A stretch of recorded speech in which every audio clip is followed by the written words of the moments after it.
Músicas en tránsito. Lo que dicen las músicas de un mundo transcultural.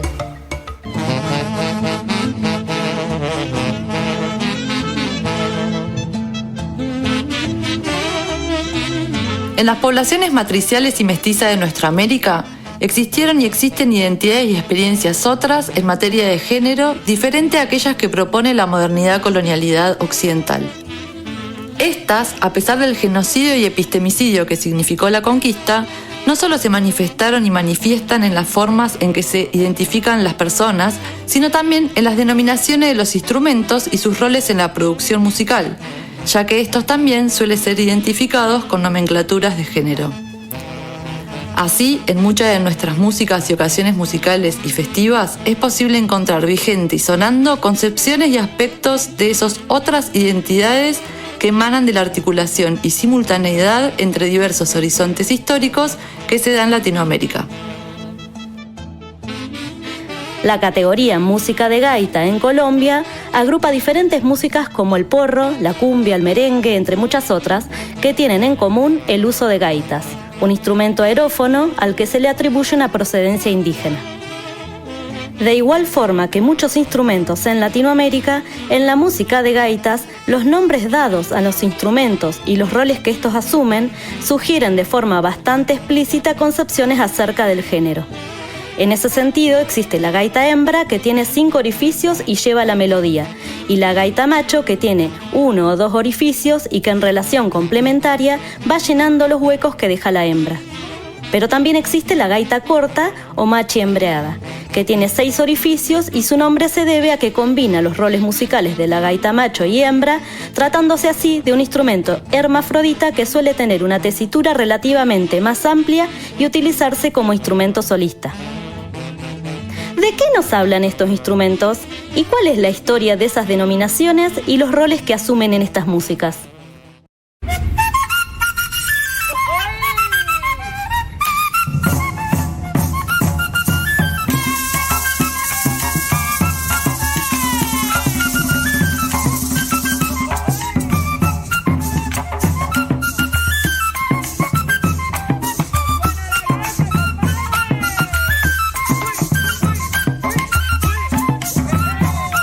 Al momento de arribar en América, los conquistadores y misioneros interpretaron las culturas, religiones y costumbres sexuales de las poblaciones que aquí habitaban a través del filtro que proporcionaban el militarismo y la intolerancia cristiana, que miraba y al mismo tiempo construía al otro como un objeto de agresión.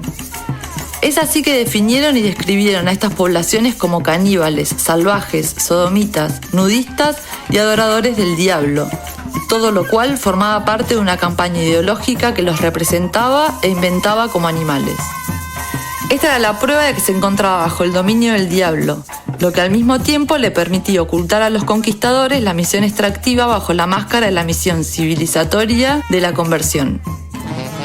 Al mismo tiempo, el genocidio epistemicidio hacia las mujeres que se llevó a cabo tanto en Europa como en América a partir de la modernidad-colonialidad no solo implicó a las mujeres, sino también a todas aquellas prácticas e identidades sexuales que obstaculizaran la procreación o restara tiempo y energías al trabajo.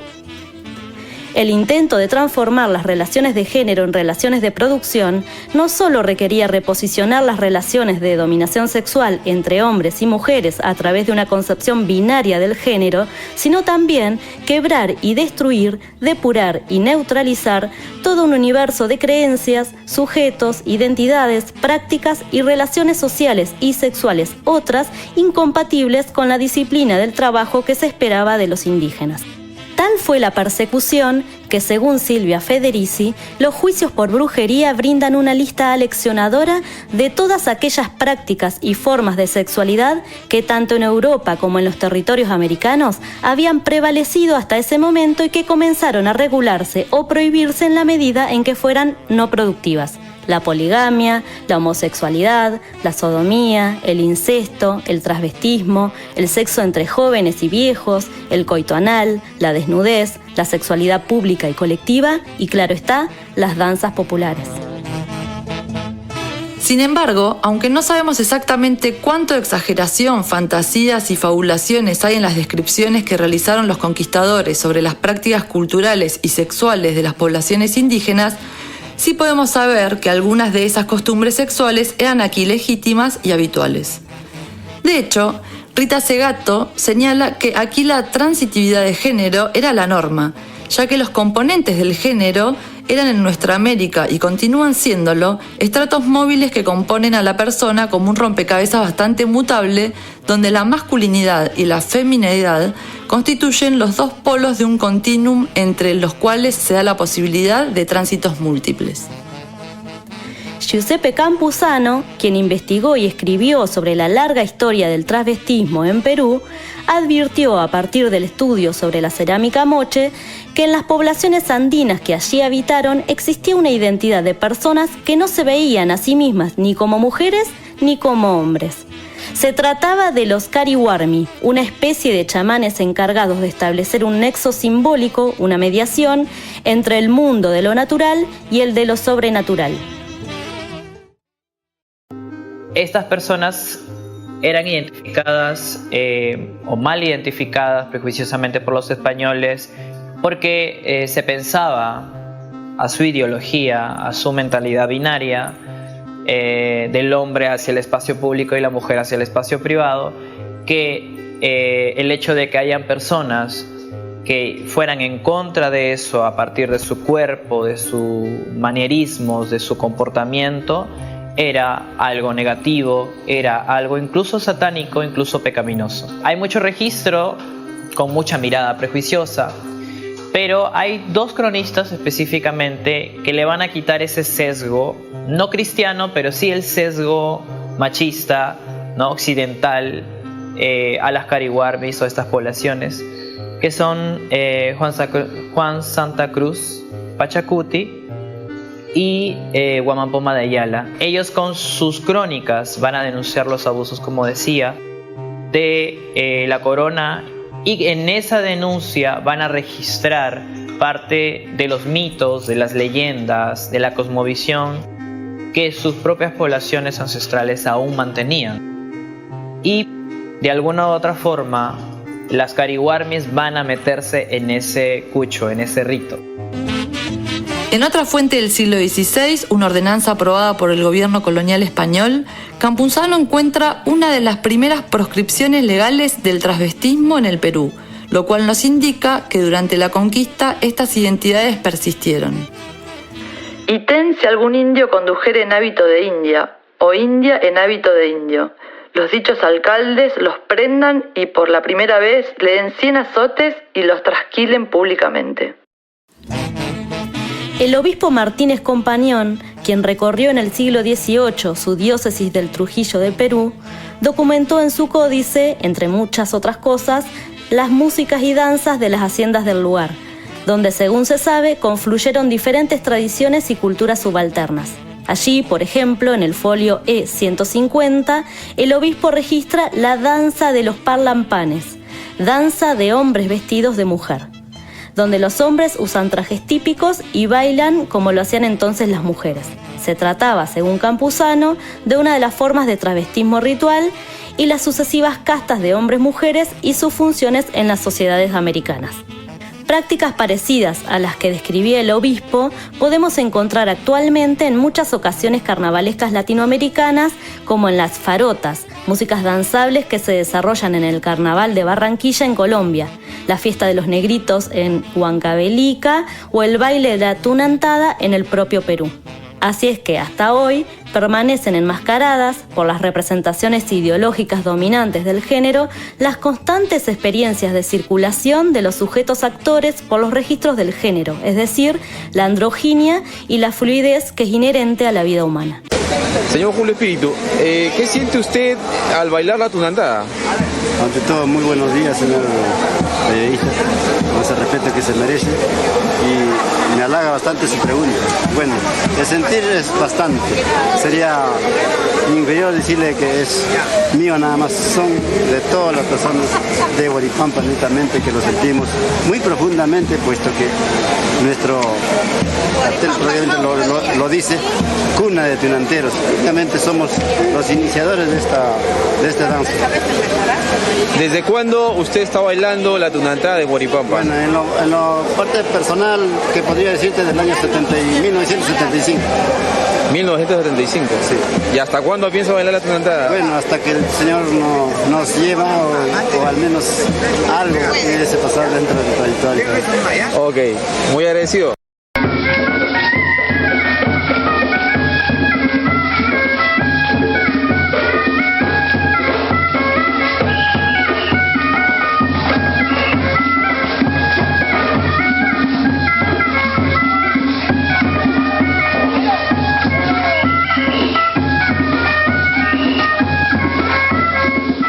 Diferente a la estructura binaria del pensamiento cartesiano basado en el principio de no contradicción, donde se establece que nada puede ser y no ser al mismo tiempo y en el mismo sentido, la estructura de pensamiento de las poblaciones matriciales de, por ejemplo, la región andina, según Sergio Prudencio, es trivalente. Esto quiere decir que aunque se tiene por una parte la afirmación y por otra la negación, hay un tercer componente que es la relativización de ambos. Es por ello que no hay un campo de concreción absoluto, ni en el pensamiento, ni en el lenguaje, ni en las identidades, ni en la música de estas sociedades. Esta relativización la podemos escuchar, por ejemplo, en una tropa andina, donde no hay un concepto absoluto del establecimiento de las alturas, ni entre instrumentos iguales, ni entre las posiciones del mismo instrumento, ni tampoco entre los registros de los instrumentos de una misma tropa.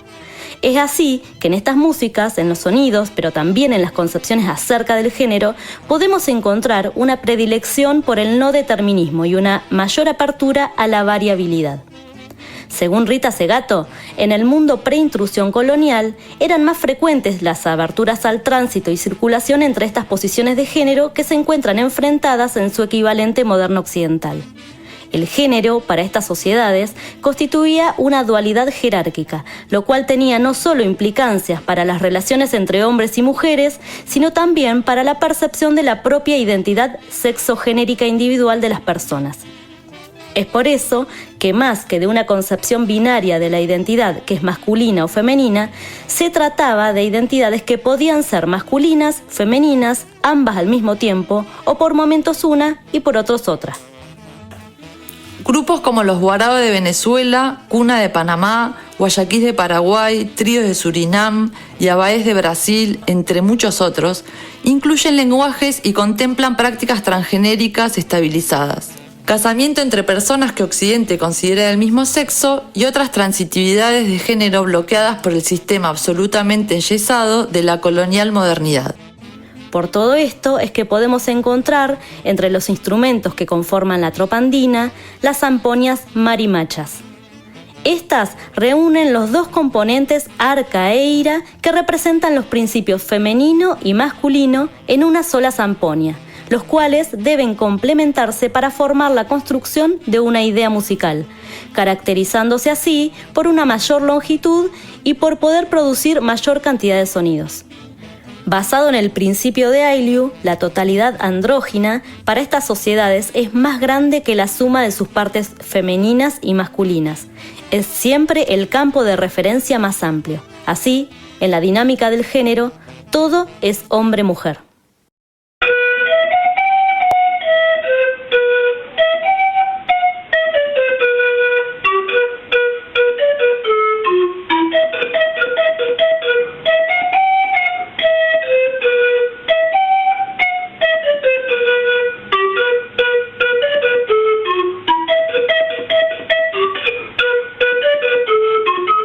Se trata de identidades nómades y por eso chejes, de realidades que continuaron caminando junto y al lado del mundo intervenido por la colonial modernidad.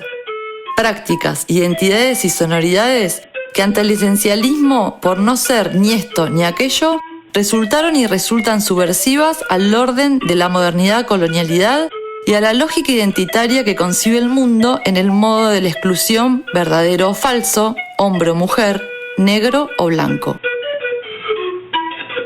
Son persistencias del pasado, saberes otros que se mantienen y reactualizan a pesar del proceso trágico que fue la conquista, demostrando que los binarios de género coloniales no son naturales, sino históricos.